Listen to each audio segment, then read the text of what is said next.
আসসালামু আলাইকুম রহমতুল্লাহি ওয়া বারাকাতুহু। আজকে আমি আপনাদেরকে একটা গুরুত্বপূর্ণ দোয়া বলবো, যে দোয়া দিয়ে আপনারা অনেক প্রকারের উপকার লাভ করতে পারবেন। এই দোয়াটা হচ্ছে, যদি কোনো ব্যক্তি, যে মনে করেন আপনাকে বান মারছে, আপনাকে জাদু করছে, ঠিক আছে, আপনাকে সেহের করছে, ঠিক আছে, আপনি বা বিভিন্ন ধরনের রোগ আপনাকে আক্রমণ করছে, আপনি সুস্থ হইতেছেন না, আপনি মেডিকেলের মাঝে ট্রিটমেন্ট করছেন, এক্সরে করছেন, বিভিন্ন ধরনের চিকিৎসা করছেন, চিকিৎসা আপনার ব্যর্থ যাইতেছে, আপনি কোনো মতে সুস্থ হয়ে উঠতেছেন না, ঠিক আছে, তখন আপনি কি করবেন?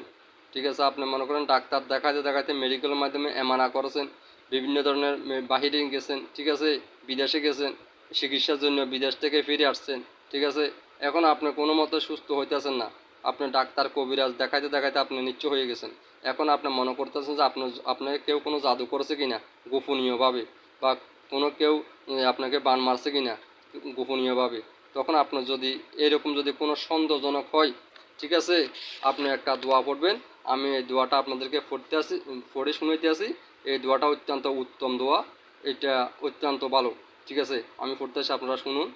সালামুন আলা ইব্রাহিম, সালামুন আলা ইব্রাহিম, সালামুন আলা ইব্রাহিম, সালামুন আলা ইব্রাহিম, সালামুন আলা ইব্রাহিম, সালামুন আলা ইব্রাহিম, সালামুন আলা ইব্রাহিম, সালামুন আলা ইব্রাহিম।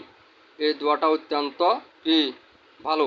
এই যদি আপনার যদি কোনো বা কেউ জাদু করছে মনে হয়, সেহের করছে, ঠিক আছে, বান মারছে, এই ধরনের যদি কোনো কিছু মনে হয়, সন্দেহজনক হয়, তাহলে আপনি কী করবেন? এই দোয়াটা আপনি পড়ে নিজের গায়ে ফুঁ দেবেন।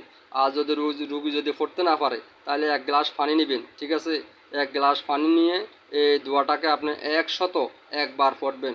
পড়ে একবার পড়ে একবার ফুঁ দিবেন, একবার পড়ে একবার ফুঁ দিবেন, এই সিস্টেমে 101বার পড়ে একবার গ্লাসে ফুঁক দিবেন।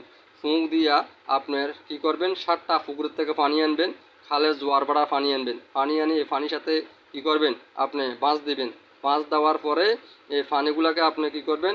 আপনি 7টা বড়ি পাতা দিবেন, ঠিক আছে, কয়টা বড়ি পাতা? 7টা বড়ি পাতা দিবেন, বা ফাড়াই পিষি নেবেন, ফাড়াই পিষি নিয়ে এই ফিসে আপনার যে পাতাগুলো পিষবেন, সেই পাতাগুলো কী করবেন? আপনি পানির সাথে মিক্সকাল করে ফেলবেন, মিক্সকাল করে রুগীকে খাওয়াবেন, ঠিক আছে, আর রুগীকে গোসল করিয়ে দিবেন।